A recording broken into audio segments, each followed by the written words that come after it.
There is no waste in nature. When a tree falls, it's only halfway through its life. When a bear or an animal finishes eating food and processing it in its body, that becomes fertilizer for future life on the forest floor. So it's a beautiful thing, the way nature has worked this all out. There is no waste in nature.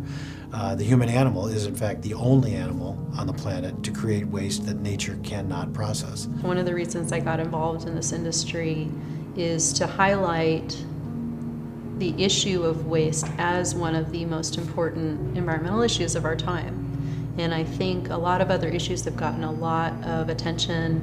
We've been really lucky. I think recycling is getting more and more popular. But I think the idea of garbage in general, of landfills, of being done with something, putting it in a bag or putting it in a can at the end of your road, that it just goes somewhere. And the truth is, that somewhere is also a place on this planet that we all share. Really, when it comes to landfills, it's a NEMU, not in my universe. I not only don't want it in my neighborhood or my backyard, I really don't want it in my county, and frankly, I don't want it in my state. Put it somewhere else. Well, everybody else feels the same way. Well, what if we took a stance that said only in your backyard? You generated it, you deal with it. I think there's some value in that. It would make people start to think a little harder about, well, what am I doing? Where is this going? Whose problem really is it? Now, you have to understand that in Seattle, we don't have our own landfill. We instead contract with a landfill that's actually located in Oregon, some 250 miles away. And in order to get the trash there, it has to be loaded onto trains, a mile-long train filled with trash. The train leaves at 3 o'clock every day from Seattle except for Saturdays. It goes 250 miles to Oregon, where it then goes up a hill into this huge landfill where in the winter they actually have to heat up the cars in order to dump all the garbage. And it's a huge landfill, and there's a huge 30-foot tall chain link fence near the top of the landfill, and then another one further away, a smaller one, just to catch the plastic bags that are blowing. It's a really amazing place to go to. And we're all paying for landfills around the country. Everybody in the U.S. is working with some system, whether it's a municipal system that manages their own waste locally or if it's a system that ships their waste to other parts of the country. And, you know, there's so many different models in how that works. The resources involved in picking that up from your curb, taking it to wherever its destination is, and then having to dispose of it, you're still part of that. And the reason you should care is because that's going to make a difference for the environment, for the economy, for your costs, for all of the things that you care about. It's going to make a difference. You know, in economics, there's this term of externalities.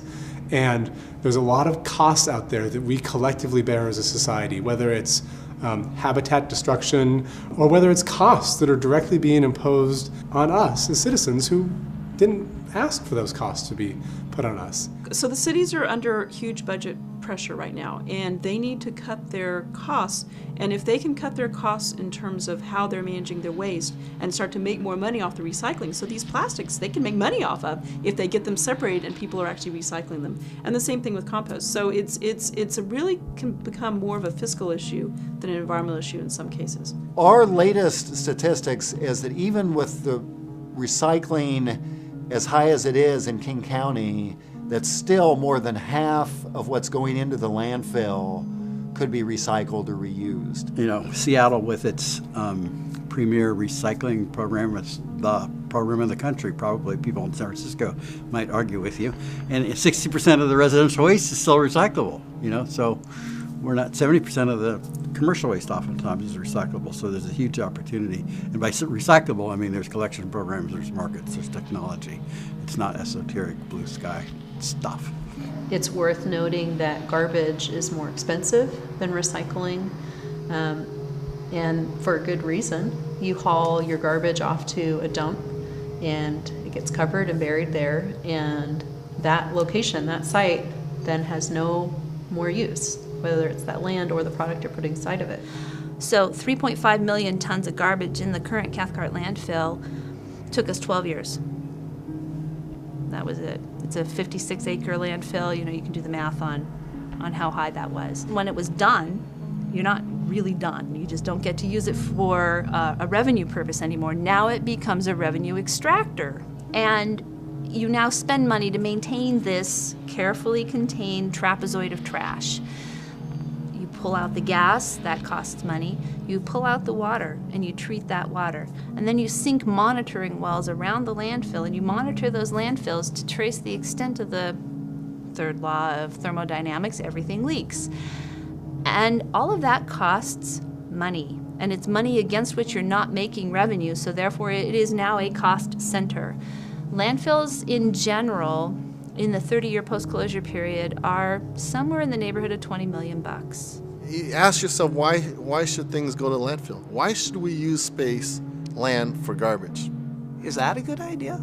I mean, I think we're all starting to see that this world we live in isn't all that big. If your only measurement is dollars, then I think one could make the argument that yes, people here are paying the full freight of their garbage. I mean, in fact, it's dramatically inflated. Their garbage bill is paying for salmon habitat restoration and graffiti removal and lots of other things that the municipalities do that are good, and those things are funded through utility taxes. But I also believe that if you count the impact on the world and the environment, then there's no doubt that we are stealing from the future. Tipping fees provide a significant incentive. A lot of what we see, if we can't, let's say make money or extract value from the commodities, we need to cover our costs through the avoidance of disposal fees, and that's a big incentive. And so when you have markets like Seattle or Vancouver up in Canada, which is part of my area, where they have high disposal fees, it's for a reason, because they're trying to promote recycling and wasting less. We've got excess landfill capacity, but the issue is really conservation of resources, wise use of resources. If you have waste, you're inefficient, you're wasting money. It's an opportunity to reduce costs, increase profit. So from a commercial standpoint, waste represents an opportunity to be more efficient and more profitable. Go visit your landfill.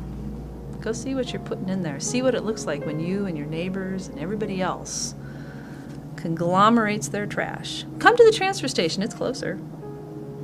See what people are throwing away, you'll be surprised. Because there is value in the things that we are generating. The things that we consider to be trash are valuable. There's things that can be done with them, resources that can be used. And secondly, we live on a finite planet. There's only so much stuff that we can generate and then turn into trash. We throw way too much away in our society, and whether it's scrap metal, cardboard, paper, food waste, plastic, all that stuff has a better use, and it really makes no sense to landfill it when you can recycle it. Pollution is a resource out of place, it's back to Barry Commoner, and so if something's going in a landfill, you're kind of giving up on it. As though you're taking trees from the forest and you are harvesting them and then depositing them in the landfill. You're taking barrels of oil from the oil fields and you're depositing those in the landfill. You're taking money from the communities, opportunities for jobs, so on, and depositing and throwing all that out. Arguably, in a post-apocalyptic Mad Max universe, we're going to be mining those landfills for the resources. So you could say, wow, that's actually the world's slowest materials recovery facility.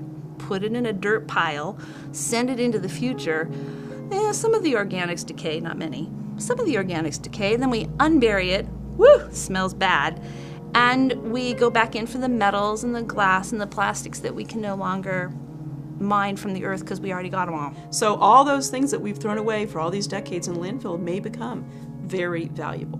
And what a shame it is, in my opinion, to spend the resources of both the human resources and the financial resources to fight over things like oil. Turn around, make a plastic component, then use it for 2 minutes or less, and throw it in a landfill forever. What a waste.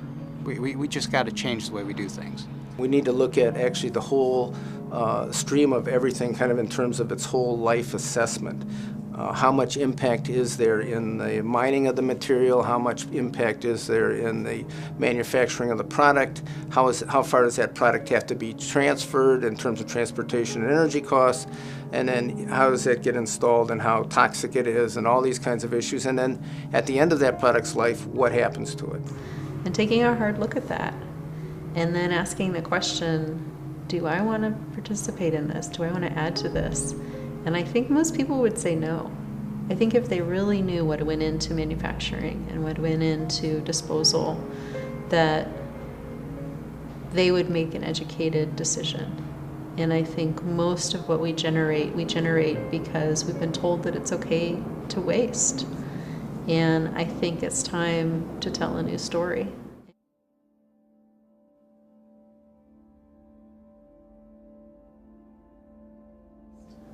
Zero waste is a perfect universe in which everything is described as either being in the technical cycle, so it's minerals, rocks, electronics, those kinds of things, or it's in the biological cycle, food, vegetation, those kinds of things which degrade over time very quickly. Zero waste is the universe in which everything that falls into one of those two categories, and darn near everything does, is always in a loop, such that you don't have things falling out into waste, falling out into a landfill for somebody else to deal with later. If you look back at the kind of waste that Americans had in the 1900s, in the early 1900s, everything was reused. Even clothing, you would get down to the threads, and then the rag person would come and actually weave those into rope and other things. All food was composted if there was any food waste, and all the packaging was reused and reused until it was then made into something else. So we had virtually no waste 100 years ago, and everything was reused, and people didn't have the money to just let things be disposable. Zero waste is really reframing the idea of valuing everything that we use and assuming that that value moves forward and that it shouldn't end up in a landfill. And I kind of see there's sort of three main avenues of that. There's sort of the idea of, on the production side, are we creating producible materials that are more sustainable and sort of reduce their impact on the environment. On the consumption side, are we reducing our consumption to basically just what we necessarily need? And then sort of lastly, the waste side of it, increasing our use of composting and recycling rather than just throwing it away and putting it in a landfill. When you talk about zero waste, you're really talking about a system from extraction to manufacturing to production, packaging, distribution, use, and so forth. And there's waste all along the way. It's sort of like saying not giving up. It's like a doctor would say, zero disease. Doesn't mean that we're going to get there tomorrow or in 10 years, but from a doctor's point of view, no disease is a good disease. We're not going to admit to having a residual type of disease level. Same thing with waste. It's something that we want to work towards avoiding as much as we can. I can easily draw the same conclusions, and I don't think that zero disease is possible. So at the same time, I don't really see that zero waste is possible. We are a save the world type organization, but we're also very pragmatic. And I believe that you have to take a pragmatic approach to reducing waste. I personally don't like the phrase zero waste. I just don't think it aptly describes what the goal is, but I understand that a lot of people like that phrase. Like zero waste, there's no more waste. Well, that's not a reality. There's always going to be some fraction of waste coming out of somewhere or as a processing residue. So the question is zero waste a good or bad term? And we find that it's a good term to use with the public because they get it immediately. You don't have to start saying recycling, composting. It's just a simple two-word thing that people can immediately grasp. And the idea behind it is to do reduction over time, so it's not going to happen overnight. Now, some of it can be recycled, some of it can be reused, some of it we really have to think very carefully to see whether there's an opportunity for doing something better with it, but simply throwing it away, that's not good enough. That's again a philosophy, but I think just reducing waste in general, and in many cases because that will provide a cost incentive that businesses are starting to do it, I think it's building. I've told a lot of people this, I think there'll be more change in this industry that we're in the next 5 years than there's been in the last 40.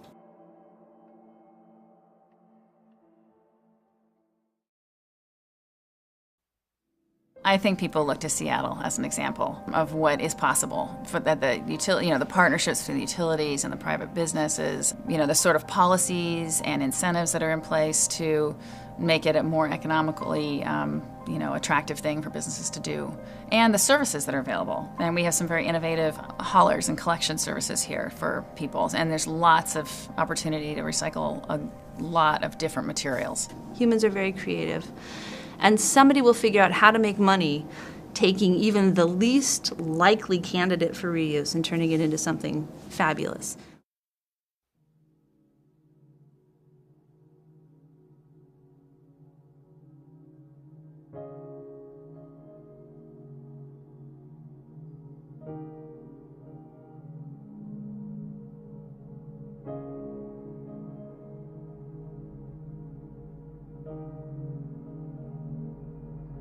You know, quite honestly, we should probably be called material management. I mean, we're really, as a company, transforming to a new way of looking at it. We're actively building out recycling facilities, investing in new technologies that will make it easier for people to recycle material.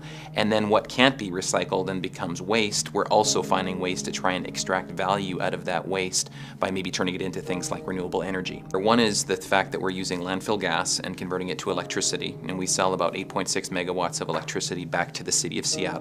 The newest technology is a joint venture and a new company called S4, and that is really plasma gasification. And what that does is creates a syngas, which is a basic building block for many recyclable and renewable energy products. It can be used to make things like fuels, chemicals, methane, compressed natural gas. There's many things that can be generated from that syngas. And the byproduct of plasma gasification is it produces a glass-based material, which looks like a black glass that really encapsulates the materials that are not effectively turned into syngas. And so you basically get this inert type material.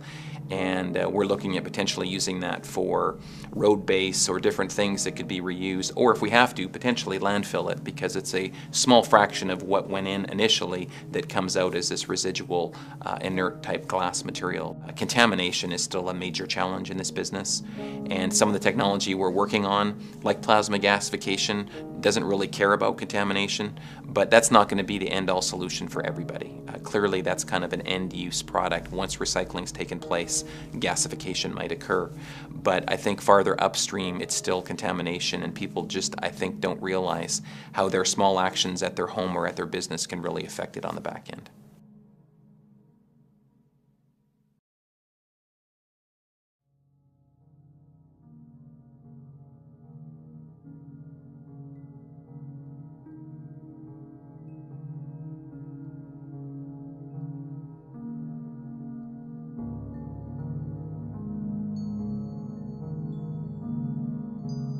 We've diverted over 4 million tons since the company started, and we've made approximately 3 million cubic yards of product that we've sold. Well, the food waste volume is about 75,000 tons a year that we're currently taking in. There is a lot more food that's continuing to go to the landfill, and it's why most of the municipalities are focusing on the food volume. If you think of an old wagon wheel, like the cowboy days, you know, you have a big hub and then you have spokes. The hub is going to be the compost plant, because whatever anything else does, you need it to make a product with the residuals, okay? Now, one spoke could be anaerobic digestion, which we've been looking at now for about 8 years, I think. Jerry's been to Germany 15 times. Another spoke would be maybe a biomass to electricity project. Another spoke might be a gasification process for some of the biomass. So they'll be, and those technologies will fill the wheel, but you still need that hub. Yeah, you can kind of look at it as kind of like a nutrient cycle, where the nutrients are captured back, put back into the soil, and those soils then grow more crops that we then eat, ending up back into our feedstocks, actually. It's realizing the level of investment that it takes to try to do it right and provide the environmental assurances that are needed. And I think that's probably the biggest thing, and then how that relates to costing the cost of the service and also the sale of the recyclables, because it's a pretty horrendous effort, financial effort, to be able to do it, especially in a large scale.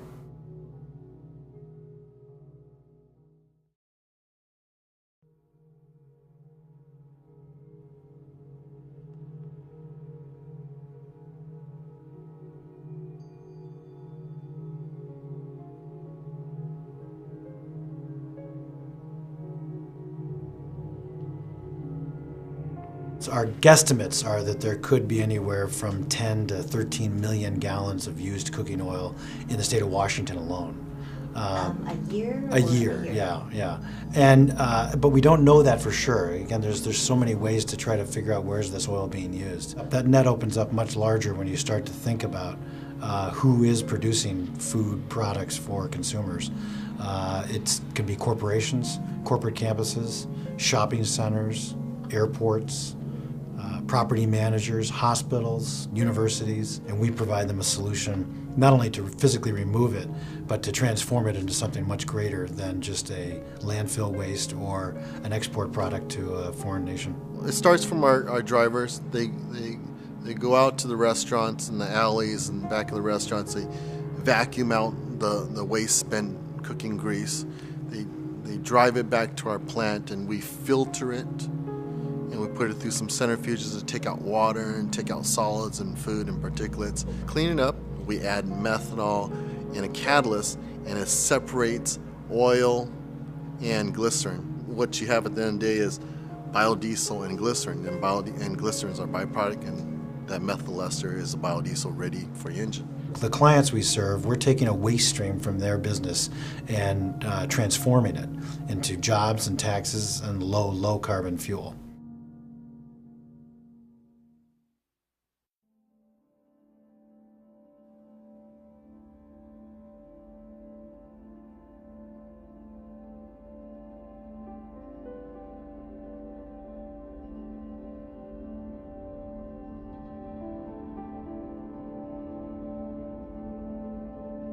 I don't look at it as a difficulty, I look at it as a great opportunity. You have this huge model that students, faculty, and staff are engaged in. So this is an opportunity to have this living, learning environment on campus where everyone on a daily basis can be engaged as environmental stewards. The three rules are convenience, convenience, convenience, and you will actually get people to recycle and compost more. So we even work in some places to try and create better infrastructure where we always offer all three of those opportunities: recycling, compost, and hopefully a small amount of waste. Part of what we've learned over the years and what we've tried to do is standardize the look and the messaging as best we can. So we have one type of container that goes in conference rooms. We have another standardized set of containers that go in lecture halls and classrooms.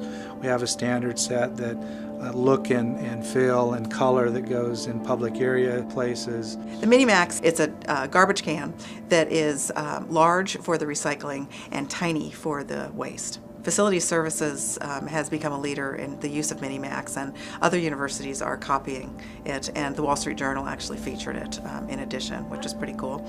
And I think it was University of Texas, or one of the major universities in Texas, actually profiled that, which was kind of exciting, and they credited the university. There's a 20% rule that you have to work with. So you have 20% of people are going to completely ignore everything you do, and despite whatever effort you made, you could grab them by the lapels and you know, yell in their face, this is what you need to do, and they're not going to do it.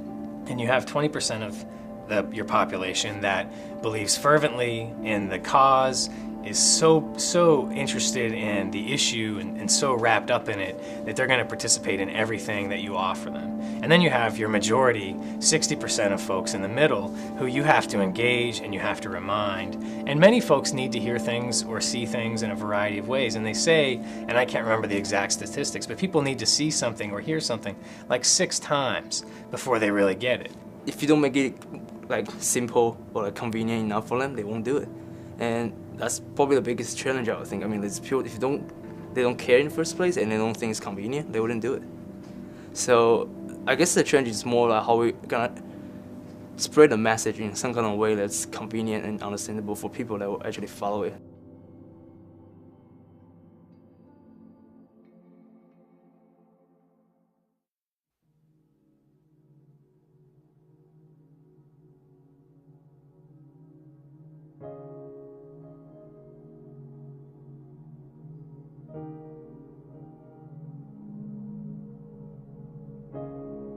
We've gone a long ways in a short amount of time. 6 years ago, we recycled just 12% of our waste. And while we're striving for zero waste, we're happy that we're making progress in the right direction. We've gone from 12% to as high as 85%. And right now for the year, we're averaging at about 80% rate. So our goal is to get to 90 ultimately. I think that might be feasible, and we're taking one step at a time. And to do that, we're going to have to sort our garbage. And when 80-90% of our waste stream was going to the landfill, the thought of sorting that was just too much to bear. Now that we're down to a 20% of the waste stream, it's a little more conceivable to say, hey, if we're going to push up our recycling rate, let's go get the stuff that's in the landfill-bound waste and sort it. So sorting plays an integral part in really driving up the rates. And to try to convey that recycling program to the front of the house, to the guests, is a challenge. So we've gone to a completely compostable serviceware that we serve at our concession stands to try to accomplish that, and we've pretty much eliminated the garbage stream for the front of the house. So as you walk around Safeco Field, you'll find about 500 compost containers and only 17 garbage containers. We try to pair up a PET plastic container with every compost container to reduce the contamination. But we pretty much, for the front of the house for the guests, have defaulted to recycling. When the folks come to the ballpark and see that we can do it here, I hope they realize they can do that at home, they can do it at work, they can influence their school. That's what I really hope they walk away from here, seeing that, hey, if you can do it in a ballpark in this big of area with this many people and all the complexities, just take something from that, and ultimately we can do some good things.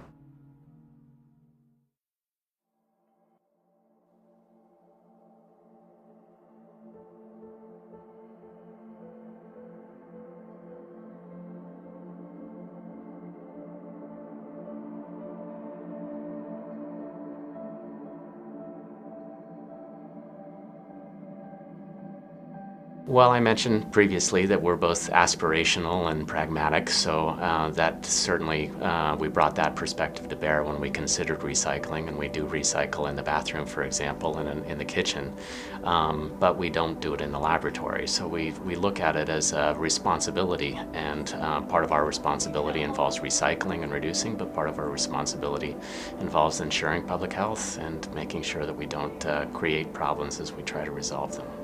But it's great to know that we don't have to throw away tons of styrofoam boxes every day, because to stay at the temperatures we need, pretty much everything gets shipped in styrofoam. Tons of packages every single day and a lot of styrofoam. A lot of them will come with one small little item in a big huge box of those peanuts, and it's so nice to be able to just have that recycled, don't have to worry about it. We have a place, over against a wall that we just put that. I think honestly it's made life a lot easier to have these resources here, as opposed to trying to think about, okay, what are we going to do? Are we going to fill our own personal garbage receptacles with all the styrofoam? Are we going to take this huge, printer cartridge and put it somewhere where it could leak everywhere? It's like, nope, it just goes right there and we don't have to think about it.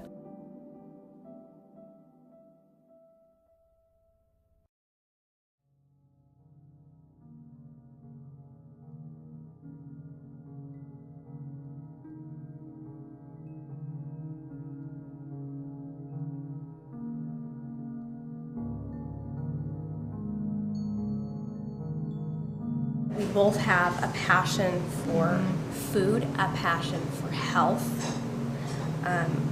We care about our community. We use our food scraps to help local farmers feed their livestock. So it's amazing what trash can do. If it's meat, he doesn't want meat to go to the livestock, so we take that home for our dogs. If it's anything that can be composted, that the pigs wouldn't eat, like eggshells and stuff, we put that, and we have a composter outside now, and we put that all in there. We have a waiting list for the pig buckets of pig food. We have some customers that know about it, and they want it for their chickens in there, so we have a waiting list of when one person's done, they want to get it. And we have certain people that want compost from us, and so the people that do know are eager to jump on and help and be a part of it. Almost everything we've done has saved us money. Getting the food scraps and the composter and doing all that, we were able to cut down, get a smaller dumpster. And that saves, $100, $150 a month.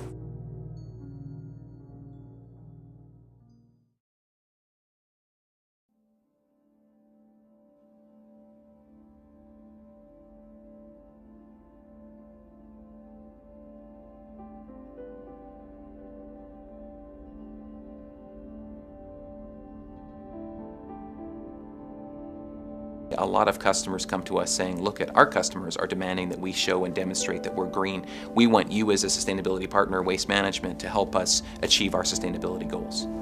And luckily for us, with the contract that we have with the City of Seattle, is we have an incentive program that encourages us to work with customers to reduce waste. Because the City of Seattle knows that over time, creating more and more and more waste is actually not the best use of community resources and tax dollars. And so for us as a hauler, whether we're hauling garbage or recycling, we do have a preference. We would rather the majority of that be recycling and be compost and be items that are not destined for landfill. You know, and I encourage small businesses and facilities and corporations and the like to go to them first and partner with their local hauler, because they have a lot of expertise in what can be collected, types of signage, types of containers. And there's just all these different sectors of businesses that have real specific types of issues they're dealing with, and we don't want to pretend that we know their business and we can tell them what to do. But if they have a recycling or a waste question, sometimes we can help them, and we can tell them what we think is needed as far as reducing waste. So we do one-on-one, we work with business associations, we really do a lot of that. It can be definitely overwhelming, but I think that is exactly what Resource Venture is all about, is helping people wade through, navigate the choices. And it's a free service to them. So, we come in and we say, let's take a look at what you have in place now, let's take a look at your garbage bills, and what can we do to turn that around? Our group goes out and does free waste audits with customers. It's fun. People think it's going to be a little bit weird to start with, but you just say, we'll meet you at your dumpster and we'll just pick out stuff and talk about what you might choose to do with this next time, or you could use cloth towels instead of paper towels, and real cups instead of paper cups, that kind of thing. No, we've got a lot of help in this. It's a huge team effort since it involves so many people. And to really change behavior for employees and fans, it's not something one person can do by themselves. The Resource Venture came in early and helped us establish our composting program, back of house with our food service people. Of course, Cedar Grove is a huge player in that all of our food waste and our grass clippings go to Cedar Grove for commercial composting. The compostable serviceware isn't compostable in your backyard compost, but it is in a commercial composter, so we're lucky that we have Cedar Grove that can play that part. The City of Seattle has helped us. Seattle Public Utilities, and recently, a year and a half ago, or 2 years ago now, changed the law so that single-serving items from restaurants had to be recyclable or compostable. That helped push the market in that direction. And it's easy for me sitting in a government position to say, we need businesses to step up. But when we have these open, honest dialogues, what we often hear is businesses saying, well, we've tried to step up and government has put some barriers in there. And so, we have a responsibility as government to also come part way and understand the business's challenges and figure out what it is we need to do. Is it a different delivery or pickup system? Is there a different market we need to help create for recyclable materials? And there's work that we can do there for sure. And we've done some great work in the past, and it's going to be those type of partnerships moving forward that we'll need to do also.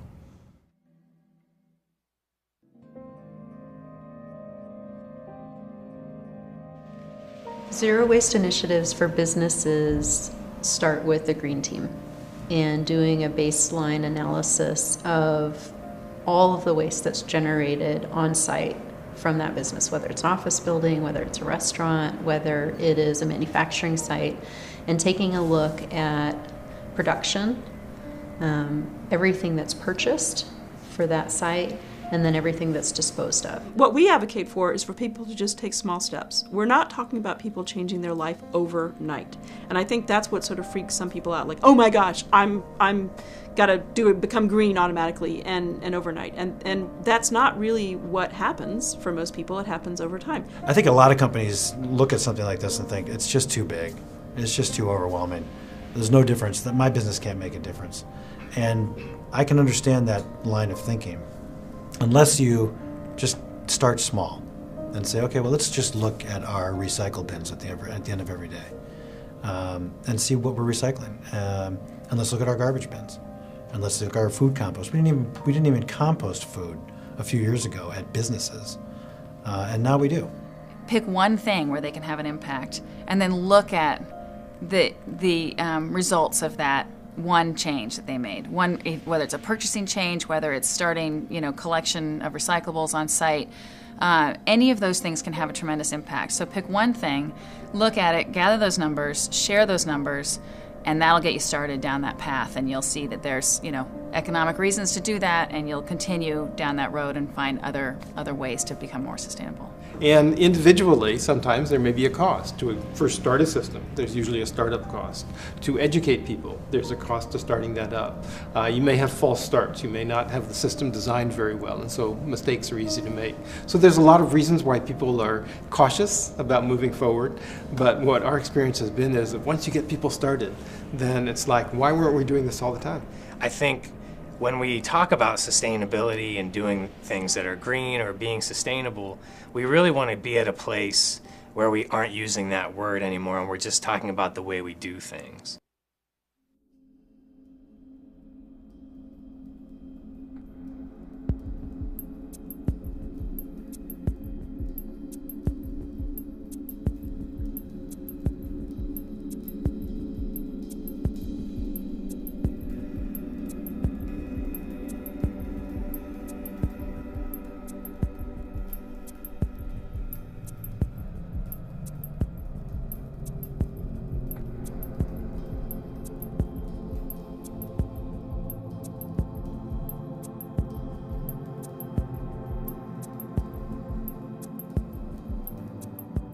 Get rid of the trash can under your desk. Go to a centralized trash can in your office environment so that people understand when they have to carry their trash down the hall, really why did they generate it in the first place. Every single office, every single desk area, in fact, there'll be a couple desks in each office space, and everyone has their own recycling receptacle. So it's not like there's just one for a big room. There's many, many, many, which is great. Right, I got rid of a garbage can in my office 2 years ago. I don't use it at all. In fact, I don't actually have garbage. Because I'll take it out to the main area. And I can't just, even though the garbage can's right there, recycling bin's 10 feet away instead. It's not a big deal to do that. And then after you do it for a while, you get in the habit of it.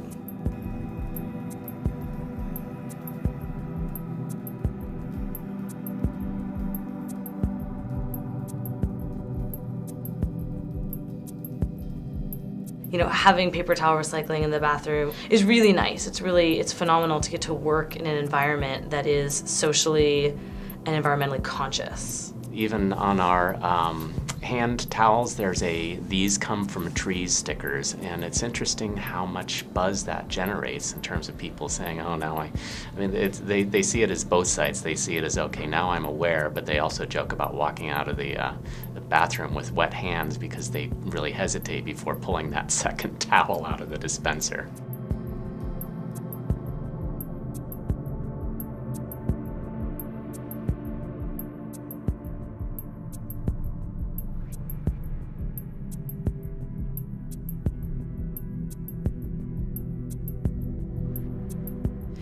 In Seattle, the tiering of pricing for your disposal of trash is higher than if you do recycling or if you do compost. We compost at home and recycle at home, so it's kind of just second nature for me to do that kind of stuff at work.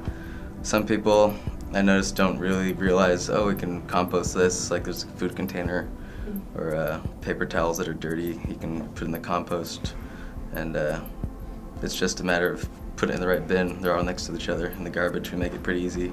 We've looked at it, and the people who actually do, take their waste and they put it in the recycling and they put it in the trash and they put it in the compost and separate it out, the time that they spend doing that is not significantly more than the time that other people spend doing it incorrectly.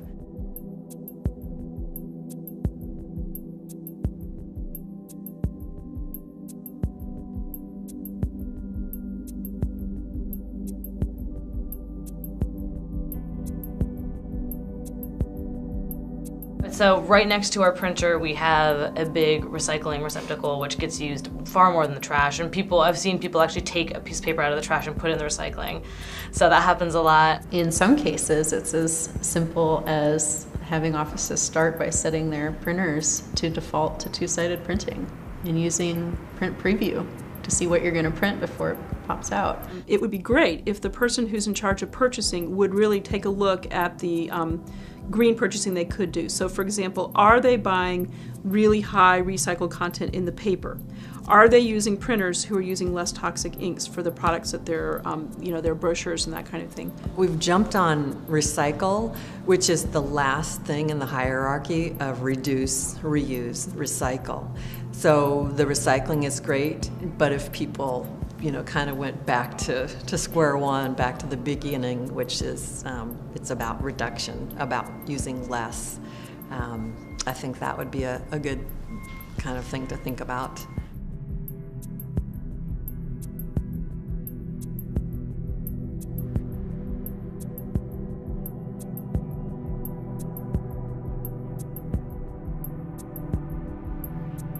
We are so lucky here in the Pacific Northwest. We are full of very creative, private recyclers that have found recycling and reuse solutions for everything from bicycle inner tubes to styrofoam, things that would normally end up in the landfill. In January of last year, we for the first time, styrofoam block, there was an ability and a market to divert that. There was never a local processor that would take styrofoam block.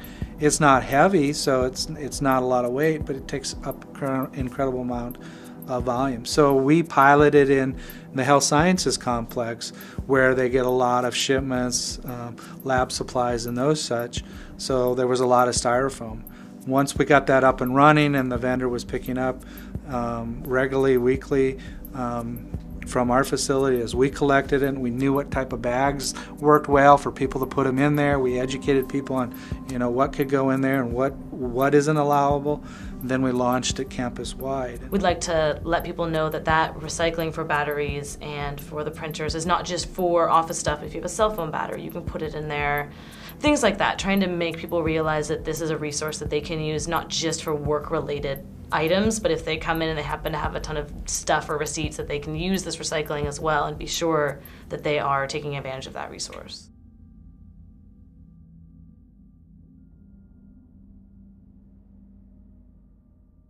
So sustainability also is about supporting the local economy. And when you work with local vendors and you explain your vision about sustainability, you find out that they have their own vision about sustainability too. And by collaborating together, you can really help drive sustainability for your region by working with local providers and by supporting the local economy. You've got to get a team of people to help you because you can't do it yourself. If you're running a business, you don't have time to deal with it. Small businesses in particular, they're limited for resources, they're limited for staff. You need basically a network of capacity and willingness. And through our service provider, we have that capacity. And then through education within IDRI and through working with other organizations in this building, we've developed a willingness on the part of the individuals to participate. And the more that we can partner with various suppliers as well as our utilities, as well as our kind of peer businesses, we're all going to be more effective. And so I think it's working together. I think it's making commitment as a company, setting some goals, writing them down, making sure everybody knows what they are, and then working toward them and making sure that everybody can participate in a meaningful way toward that and be part of the success.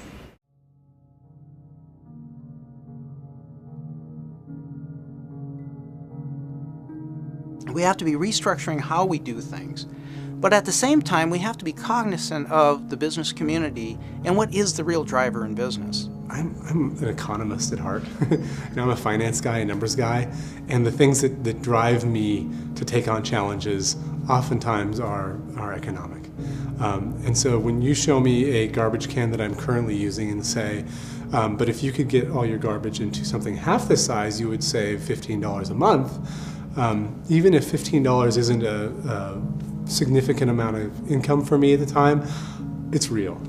And now you've issued the challenge.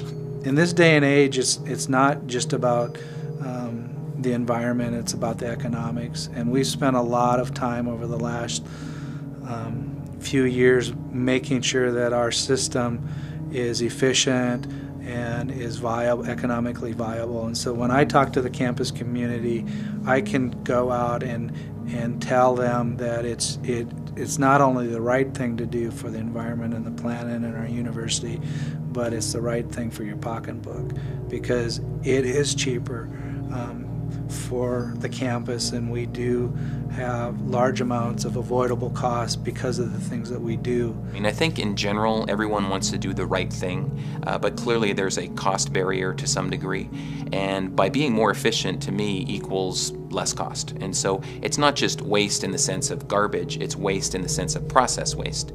And so when you come in and look at your business and take a step back, maybe there's ways that you can reduce the actual garbage you put out, but maybe in the same process you can figure out ways to just be more efficient and therefore save money. Look at improving efficiencies, and it's not just about alternate products or supplies. It's about eliminating excess you know, looking at that consumption part of the equation. I would say that it's essentially been cost neutral, that we've taken our resources, we've used them more wisely, and we've ensured that they've had the greatest impact possible. And that involves developing new technology for the developing world, vaccines, diagnostics, and new drugs, but it also ensures that we reduce our waste in a way where we don't have an impact on the same developing world that frequently receives the developed world's wastes. Solid waste disposal costs are not a huge part of the costs for most businesses. For some they are, but for most they're not. But they actually are able to help foster an environmental ethic in their employees, which every evidence that we have demonstrates that improves people's morale, it makes people more cooperative, more ready to work, and it provides you with an ability to market to the public as a company that really cares about the environment. And you know, a lot of times we talk about the economics in this very small sense of how many dollars and cents you're going to save, but the fact is the productivity of your employees and the ability of your company to move in the market successfully and to have a good, positive, popular image is actually a much more important economic benefit. You know, it's all about environmental benefit, brand value, and your customers, and saving money, right?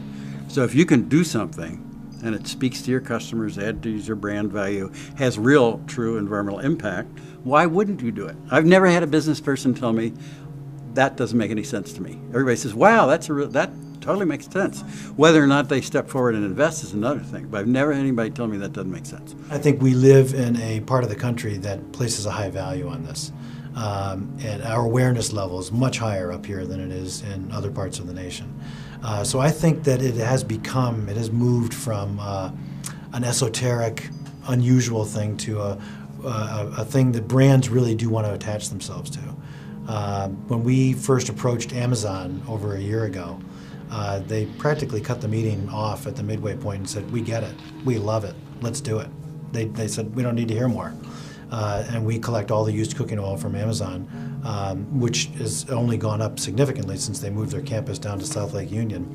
And it's a brand value to them. It's very important to them as part of their larger enterprise to minimize the environmental impact of their business. And that gets to consumers.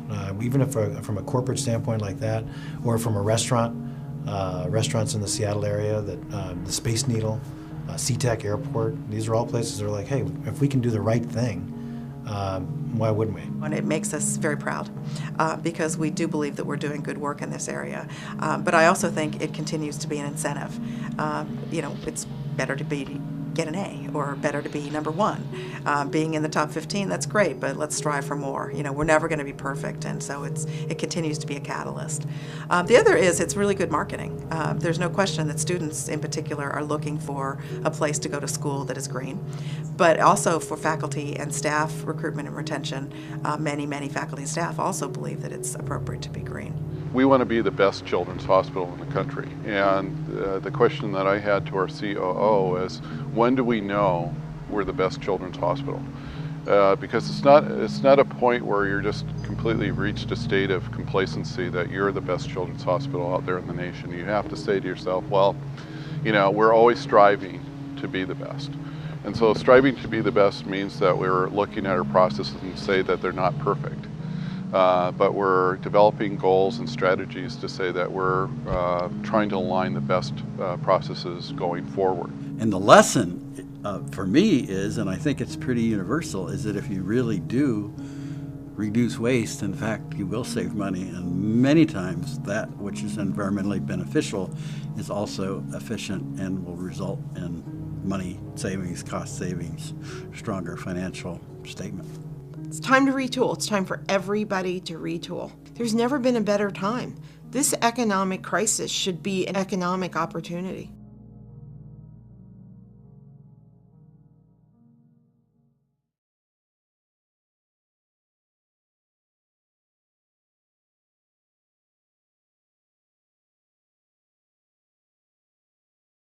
I was a plunderer of the earth. My business, of which I was so proud, was a plunderer of the earth, part of a system that had to change.